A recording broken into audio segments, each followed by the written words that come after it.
ان کے لیے یہی قابل رحم ہے کہ میں نے ان کو چھوڑ دیا ہے، میں ان کی کوئی مدد نہیں کر سکتا، بہتر ہے کہ تم بھی اس مسئلے پہ میرے سے بات مت کرو۔ وہ لوگ چلے گئے۔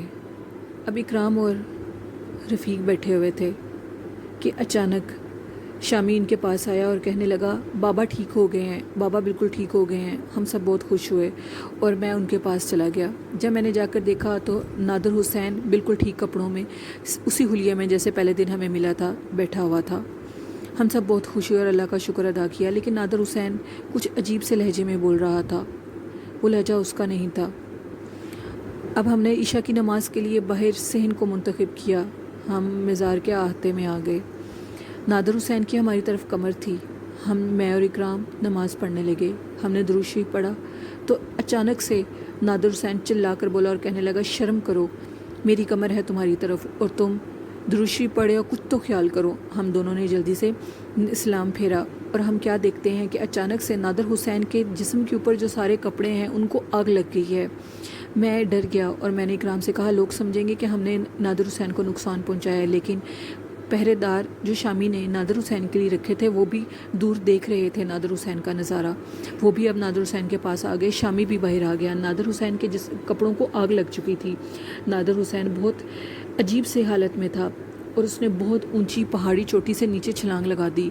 ہم سب ششدر رہ گئے اور ہم نے آگے بڑھ کر دیکھا تو نادر حسین ٹھیک بالکل ننگا کپڑوں کے بغیر نیچے سڑک پر بھاگنے لگا۔ اب شامی پھر بہت پریشان ہو گیا۔ یہ سارا نظارہ کیا تھا؟ کپڑوں کو تو آگ لگی تھی لیکن اس کو آگ نہیں لگی تھی۔ سب لوگ یہ نظارہ دیکھ رہے تھے۔ میں اور اکرام اب اندر آ چکے تھے۔ اکرام نے اپنے آپ کو نہ روک سکا اور مجھ سے پوچھا بھائی آپ اس کی مدد کیوں نہیں کرتے؟ مجھے لگتا ہے نادر حسین پر کسی جن کا بسیرا ہے۔ میں نے کہا تم نہیں سمجھو گے پگلے، نادر حسین مجذوب ہو چکا ہے، اللہ نے اسے چن لیا ہے، اس کو مبارک ہو بہت۔ جس پر اکرام کہنے لگا واہ نادر حسین کی کیا قسمت ہے، کیا نادر حسین مجذوب ہو چکا ہے؟ میں نے کہا ہاں، تم نے سنا نہیں تھا نماز پڑھنے سے پہلے اس نے کہا تھا میرے جانے کا وقت آ چکا ہے، لیکن رفیق تمہارا ابھی رہنا ادھر ضروری ہے، تمہارے کچھ کام باقی ہیں۔ میں وہیں سمجھ چکا تھا لیکن تمہیں خود ہی بتا نہیں رہا تھا۔ اب اکرام نادر حسین کی قسمت پر بہت خوش ہوا اور اللہ کے ہاں کہنے لگا نادر حسین کی کیا قسمت تھی، وہ مجذوب ہو چکا ہے، وہ دنیا کی اور ادھر کی باتیں سب جاننے لگا ہے۔ پہلے تو یہ خان کا ایک ڈرامہ تھا لیکن نادر حسین کی حالت دیکھ کر سب حیران تھے۔ میں نے شامی کو کافی سمجھایا۔ شامی کہتا اب میں پھر نادر حسین کی تلاش میں باہر نکلوں گا، وہ اس کا بہت وفادار نوکر تھا۔ سلسلہ جاری تھا، لوگ آتے تھے اور عرضیاں لکھواتے تھے، کچھ کی عرضیاں سن کر آنکھیں بھیگ جاتی تھیں۔ یوں ہی وقت گزر رہا تھا کہ ایک دن منگل کے دن شام ہونے سے پہلے ایک لڑکی کی آواز آئی، اللہ والے میری مدد کرو، آپ تو اللہ کے ولی ہو، میری مدد کیوں نہیں کر رہے؟ میرے بھائی مجھ سے جدا ہو گئے ہیں، ماں باپ پتہ نہیں کدھر کھو گئے ہیں، میں کیا کروں، میں کہاں جاؤں؟ نانا کرتے یہ آواز شمسا کی تھی۔ میرے حلق سے چیخیں نکلنے لگی، آپ تو اللہ کے ولی ہو، میرے بھائی ملا دو، میرا خاوند بہت برا ہے، مار مار کر بری حالت کر دیتا ہے، کوئی سہارا نہیں ہے، میری مدد کرو، میں کہاں جاؤں؟ میرے حلق سے چیخوں کی آوازیں آنے لگیں۔ اکرام نے مجھے ایک سائڈ پہ لٹایا۔ اکرام سمجھ چکا تھا کہ یہ شمسا ہے۔ اتنے میں شامی کی آواز آئی، اٹھو بہن اٹھو، اب دوسروں کی باری آنے دو۔ وہ کہنے لگی ہاں ہاں بھائی جا رہی ہوں، کل پھر آؤں گی، اللہ والے، اللہ کے ولی میری مدد کر دو، آپ ہی تو مدد کراتے ہو اللہ سے، میں آپ کی مدد کا انتظار کروں گی۔ میں بے ہوش ہو کر نڈھال ہو گیا، میری حالت بہت زیادہ خراب ہو گئی۔ اکرام مجھے اٹھا کر باہر صحن کے احاطے میں لے آیا۔ شام ہو چکی تھی۔ شامی میری حالت دیکھ کر بہت پریشان تھا، رو رو کر میری بری حالت تھی، حلق سے آواز بھی نہیں نکلتی تھی کہ اچانک میں نے خود کو سنبھالا اور اٹھ کر بیٹھ گیا۔ شامی مجھے کہنے لگا کہ بابا آپ کے بعد تو ہمارا کوئی بھی نہیں ہے، نادر حسین صاحب بابا، بڑے بابا کا تو ویسے کچھ پتہ نہیں ہے، آپ کے آنے سے یہ نقلی خانقاہ ایک اصلی خانقاہ میں تبدیل ہو چکی ہے، لوگوں کی مدد ہو رہی ہے۔ شاہ صاحب پلیز آپ اپنا خیال رکھیں، آپ اپنا خیال رکھیں، آپ کے سوا ہمارا کوئی نہیں ہے۔ اب میں بالکل ٹھیک ہو چکا تھا، میں نے خود کو سنبھالا۔ اکرام میرے پیچھے آ رہا تھا۔ اکرام مجھے کہہ رہا تھا بھائی آپ کو شمسا سے ملنا چاہیے۔ میں نے کہا نہیں، میں شمسا سے نہیں مل سکتا، مجھے اجازت نہیں ہے۔ اکرام کہنے لگا ویسے تو بھائی میں آپ کی بہت عزت کرتا ہوں، آپ کی ہر بات مانتا ہوں، میں نے سوچا تھا کہ آپ کے قدموں میں ہی میری جان نکلے گی، لیکن اتنی بے رخی اپنے خون سے، آپ کی بہن بہت مشکل میں ہے، بہت پریشانی میں ہے، آپ اس کے ساتھ ایسے مت کریں۔ میں نے کہا اکرام مجھے اجازت نہیں ہے، ایسا نہیں ہو سکتا۔ ہاں اتنا ہے کہ میں تمہیں اجازت دے سکتا ہوں، کل شمسا آئے گی اور تم اس کو کچھ پیسے دے دینا اور اس کو یہی کہنا کہ تمہارا کام ہو جائے گا۔ خیر اکرام چپ رہا۔ اب اگلا دن آیا، شمسا آ چکی تھی، اکرام باہر نکل گیا تھا۔ میری دھڑکن زوروں پر تھی، جسم ضابطے میں نہیں تھا۔ اکرام کو بھی آنے میں دیر ہو گئی تھی۔ مجھے لگ رہا تھا کہ اکرام ضرور شمسا کے پیچھے چلا گیا ہوگا۔ کیا یہ بھی کوئی بھورے چرن کا وار ہے؟ میں بہت پریشان تھا، کیا کروں، کیا کرنا ہوگا، یہ سب کچھ کیا ہے، کیسے ٹھیک ہوگا، لیکن کچھ سمجھ میں نہیں آ رہا تھا۔ اب اکرام میرے جسم کا حصہ بن چکا تھا۔ دل خوف زدہ تھا کہ کہیں اکرام بھی واپس نہ آیا تو پھر یہ کوئی بھورے چرن کی چال تو نہیں ہے۔ میں بہت زیادہ پریشان تھا، کچھ سمجھ میں نہیں آ رہا تھا۔ بہت دیر ہو چکی تھی اکرام کو آئے۔ پھر میں نے سوچا اکرام ضرور شمسا کے پیچھے اس کے گھر تک گیا ہوگا، کیونکہ وہ بھی اس کے دل کو بھی چوٹ لگی ہوئی ہے، یقیناً وہ شمسا کے پیچھے چلا گیا ہوگا۔ طرح طرح کے خیال آ رہے تھے۔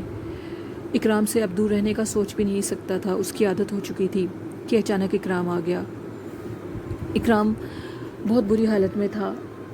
مجھے کہنے لگا، بھائی میں شمسا کے گھر تک اس کے پیچھے گیا تھا، شمسا بہت برے حالات میں ہے، اس کا خاوند جس کا نام فیضان ہے، اس کا ایک دوست حسین خان ہے، وہ حسین خان کے گھر رہتے ہیں، دونوں حلیے سے بہت گندے اور اوباش لگتے ہیں۔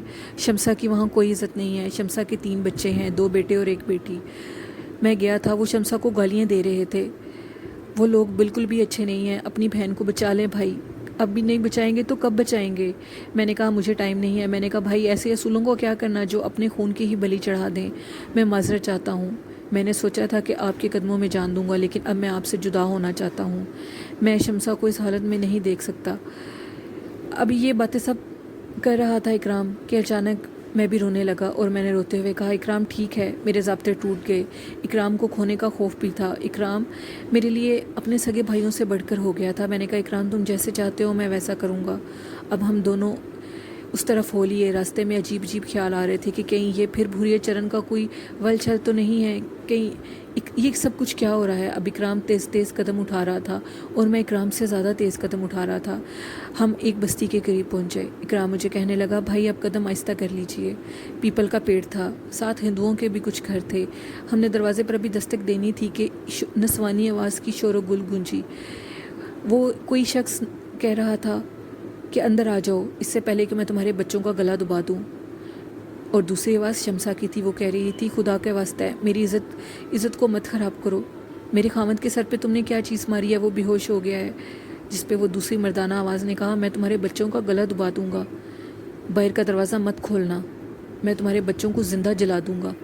اتنے میں اکرام کے صبر کا پیمانہ لبریز ہو چکا تھا۔ اکرام نے دروازے کو ٹانگ ماری۔ میرا حلیہ اس طرح تھا کہ شمسا کبھی بھی نہیں جان سکے گی کہ میں اسی کا بھائی رفیق ہوں۔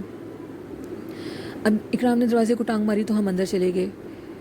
فیضان کا دوست حسین خان جس کے گھر میں شمسا رہتی تھی، وہ شمسا کی عزت کو خراب کرنا چاہتا تھا۔ اکرام نے اس کو پکڑا اور نیچے گرا دیا اور اس کے سر میں کوئی چیز ماری۔ وہ نشے میں تھا، اس کی آواز نہیں نکلی۔ ہم آگے بڑھے اور ہم نے شمسا کو سینے سے لگایا۔ اکرام نے شمسا کو سینے سے لگایا اور شمسا کہنے لگی، بھائی آپ اللہ والے ہو، میرے بھی 2 اڑیل جوان بھائی تھے، نہ جانے کہاں ہیں، اگر وہ ادھر ہوتے تو کبھی میرا یہ حال نہ ہونے دیتے۔ میرا دل پسیج رہا تھا، میں خود ہی شمسا کی طرف آگے نہیں جا رہا تھا۔ اب ہم نے شمسا سے پوچھا، تمہارا خاوند کدھر ہے؟ جس پر اس نے کہا، اس نامراد نے میرے خاوند کے سر میں کوئی چیز ماری ہے اور دوسرے کمرے میں نیچے گرا پڑا ہے۔ ہم آگے گئے، ہم نے دیکھا تو فیضان زندہ تھا، فیضان کا رگوں میں خون چل رہا تھا، نبض برابر چل رہی تھی۔ ہم نے فیضان کو اٹھایا اور بیڈ پہ ڈالا۔ شمسا نے اپنے دوپٹے کا پلو اتارا اور فیضان کے سر پہ پٹی باندھ دی۔ ہم نے اس شخص کو جس کا نام حسین خان تھا ہوش میں لانے کی کوشش کی۔ وہ کم وقت بھی ہوش میں آیا لیکن پھر بھی ہوش ہو گیا۔ میں نے شمسا سے کہا کہ جاؤ بچوں کو دیکھو۔ بچے برابر سو رہے تھے۔ فیضان کچھ ہوش میں آ رہا تھا۔ فیضان بہت شرمندہ تھا اور یہی کہہ رہا تھا، وہ نامراد میری بیوی کی عزت لوٹنا چاہتا ہے۔ جس پہ اکرام نے کہا، کیسی بیوی؟ تم تو اسے بیوی سمجھتے ہی نہیں تھے، اس کو بیوی کا درجہ کب دیا ہے؟ جس پہ فیضان بہت شرمندہ تھا۔ اب شمسا آئی اور کہنے لگی، شکر ہے میرے سر کا صاحبان زندہ ہے، اس کو کچھ نہیں ہوا۔ میں تمہیں کہتی تھی نا، حسین خان یہ شخص بہت گندا ہے، اس سے مجھے بچا لو، یہ میری عزت خراب کر دے گا۔ لیکن تم میری بات نہیں مانتے تھے، اب تو میری بات مان لو، اس کی جان چھوڑ دو، ہم یہاں سے چلے جائیں گے۔ شمسا یہ کہہ کے روتی ہوئی باہر چلی گئی۔ اب فیضان کہنے لگا، عزت دار لوگوں کا شکریہ ادا کرتے ہیں، میں تو عزت دار بھی نہیں ہوں، میں آپ کا شکریہ کن الفاظوں میں ادا کروں؟ آج آپ نے میری بیوی کی عزت خراب ہونے سے بچا لی۔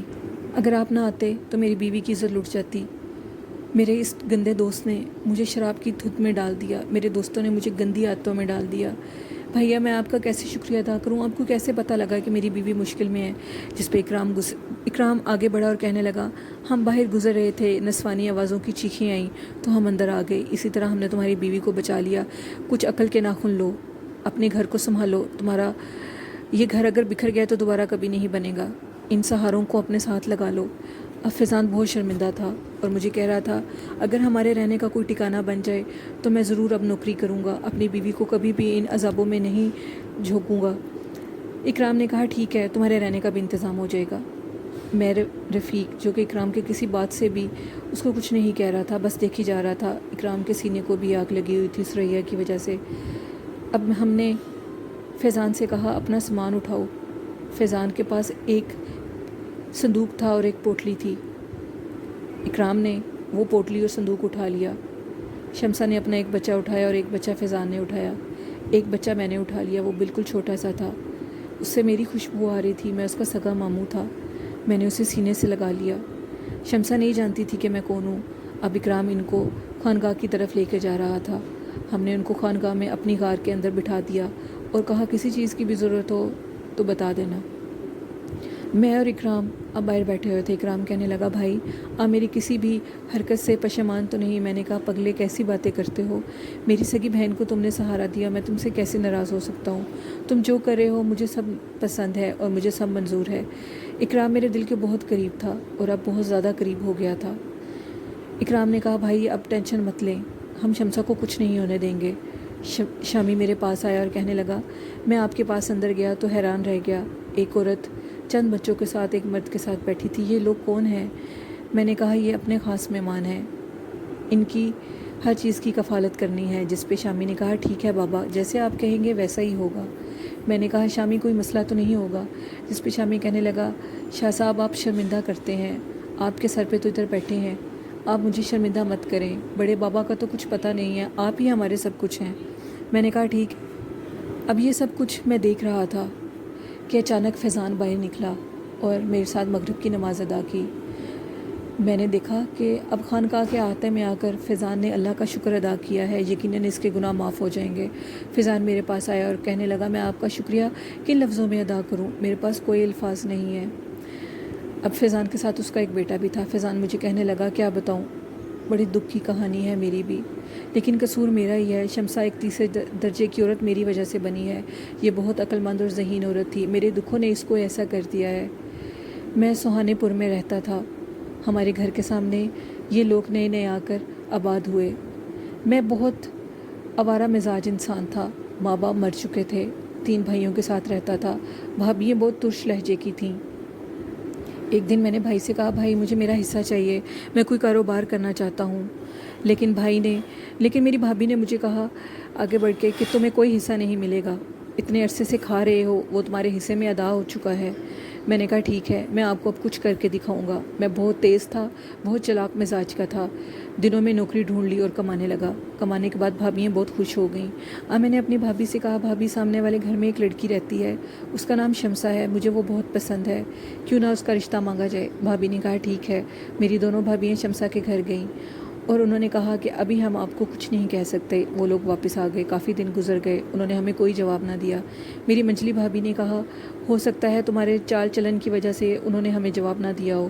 بہت حد تک بھابھی کا اندازہ ٹھیک تھا کہ میں نے دوبارہ بھابھی لوگوں کو کچھ دن کے بعد بھیجا تو محفوظ احمد، جو کہ بہت اچھے انسان تھے، ان کے رگوں میں بہت نیک خون دوڑا ہے، شمسہ بھی انہی کی بیٹی ہے، انہی جیسی نیک ہے۔